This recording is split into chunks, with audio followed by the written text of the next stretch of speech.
কিতাবের মধ্যে বর্ণনা করছেন একটা মানুষ যখন দুনিয়া থেকে বিদায় হয়ে যাবে, ওই মানুষটার সঙ্গে তার বন্ধু বান্ধব ছেলে সন্তানরা কতক্ষণ থাকবে। কিতাবের মধ্যে বর্ণনা করে যদি বাবা মারা যায়, বাবা মারা গেলে সন্তান একটা পাইয়া বের হয়ে যায়, পুরা এলাকার মধ্যে জানা যে আমার বাবা দুনিয়া থেকে নাই, আমার বাবা দুনিয়া থেকে বিদায় হয়ে গেছে। যে বাবার কিছুক্ষণ নাম ছিল, কিছুক্ষণ পূর্বে তার নাম ছিল মোহাম্মদ আব্দুল্লাহ, তার নাম ছিল মোহাম্মদ আব্দুল সাত্তার, তার নাম ছিল মোহাম্মদ আব্দুল জলিল। তার অন্তর থেকে রূহ থেকে যে রূহটা বের হয়ে যাওয়ার কারণে শরীর থেকে তার নাম মোহাম্মদ বাদ দিয়া তার নামে শুরুতে মরহুম আব্দুল্লাহ শব্দকে লাগাই দেওয়া হয়, মরহুম আব্দুল জলিল লাগাই দেওয়া হয়, মরহুম আব্দুল সাত্তার লাগাই দেওয়া হয়। কিতাবের মধ্যে বর্ণনা করছেন আপনি যখন মারা যাবেন, আপনার সঙ্গে আপনার অপর মানুষগুলা কতক্ষণ থাকবে। কোন মানুষ মারা যাওয়ার পরে সঙ্গে সঙ্গে তার সন্তানরা বের হয়ে যাবে এলাকায় আরাম করে দেওয়ার জন্য। তারপর আবার দৌড় দিয়ে বাজারে চলে যাবে তার জন্য কাপড়ের কাপড় এবং শেষ বিদায় কিছু কসমেটিক কেনার জন্য। আরেকবার দৌড় দিয়ে চলে যাবে ওই বাঁশ বাগানে, যে বাঁশ বাগানে তার জন্য বাঁশ কাটার জন্য। আবার দৌড় দিয়ে চলে যাবে তার জন্য কবর খনন করার জন্য। আবার দৌড় দিয়ে চলে যাবে বাবার জন্য ওই গরম পানি এবং কাপড় দাপড়ের ব্যবস্থা করার জন্য। সবগুলো সন্তান এগুলো আঞ্জাম দেওয়ার পরে এবার যখন মাইকে যখন ইফতার ময়দানে রাখা হবে তার জানাজা পড়ার জন্য, জানাজা পড়ার আগে সন্তান আদরের করে টুকরা সন্তান তারা মানুষদেরকে এলান করে বলবে, ও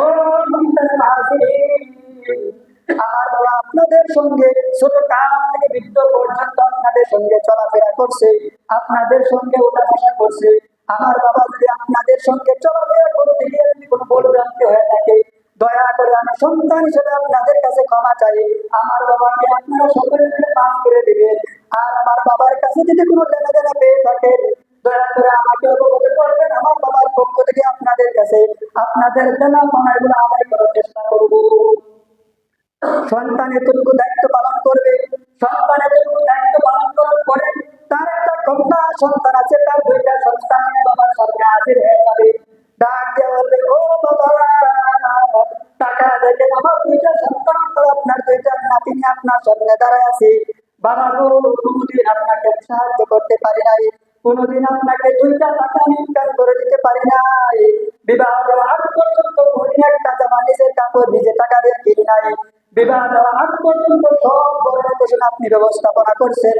কোন স্কুলে লেখাপড়া করলে আমার লেখাপড়া ভালো হবে, কোন হাই স্কুলে পড়লে আমার লেখাপড়া ভালো হবে, কোন ভার্সিটিতে পড়লে আমার ভালো হবে, সব আপনি ব্যবস্থাপনা করছেন। ও বাবা, আজকে আপনাকে এমন বিদায় দিয়ে দেবো, এটা কোনো সাধারণ কোনো বিদায় না। যে বিদায় দেওয়ার পরে কোনোদিন আপনার বন্ধু বান্ধবদের সাথে সাক্ষাৎ হবে না, যে বিদায় দেওয়ার পরে কোনোদিন শাস্ত্রে আপনার বন্ধুদের সঙ্গে সাক্ষাৎ হবে না, যে বিদায় দেওয়ার পরে মসজিদের মধ্যে কাতারে আপনাদের সাথীদের সাথে নামাজ পড়া হবে না, যে বিদায় দেওয়ার পরে কোনোদিন আমাকে ফোন করে এই কথা কেউ বলবে না, আমার কেউ খোঁজখবর দিবে না, আমার দুইজন আপনার দুইজন আমাদের সন্তান কেউ নাতি বলে কেউ ডাকবে না।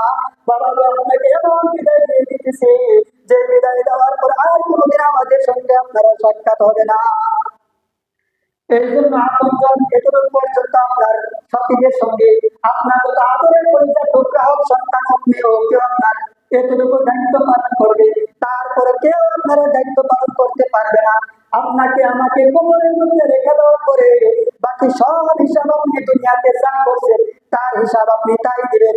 যদি আপনি দুনিয়ার মধ্যে অনেক আমল করে থাকেন, আপনার আদরের পরিচয় টুকরা সন্তানের কোমরে রেখে দেওয়ার পরে ভালো কাজের ফল হিসাবে সঙ্গে সঙ্গে আপনি পাওয়া যাবে। আল্লাহ তাআলার কুদরতের ফেরেশতারা এসে কবরের মধ্যে জান্নাতের বিছানা বিছিয়ে দিবে। আর যদি আল্লাহ না করুন, যদি আমি কোনো পাপ আমল করে থাকি, তাহলে কবরের মধ্যে সঙ্গে সঙ্গে জাহান্নামের ফেরেশতারা এসে জাহান্নামের সেই বিছানা বিছিয়ে দিবে, জাহান্নামের দরজাগুলো খুলে দেওয়া হবে।